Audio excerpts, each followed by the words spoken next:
எங்கள் கடன் கேட்கும் அவர் கண்ணிலே வேல் வந்து விளையாடும் அவர் சொல்லிலே அவர் கொண்ட புகழ் எங்கள் குலம் தாங்குமே அவர் பேரை சொன்னாலே பகை நீங்குமே அழியாத உயிர் கொண்ட எம் தந்தையே அழியாத உயிர் கொண்ட எம் தந்தையே ஆண் வடிவில் நீ என்றும் எமல்னையே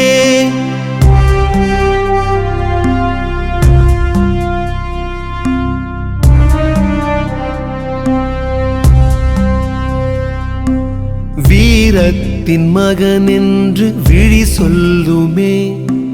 வேழத்தின் இனம் என்று நடை சொல்லுமே நிலையான மனிதன் என பேர் சொல்லுமே நீதானே அசல் என்று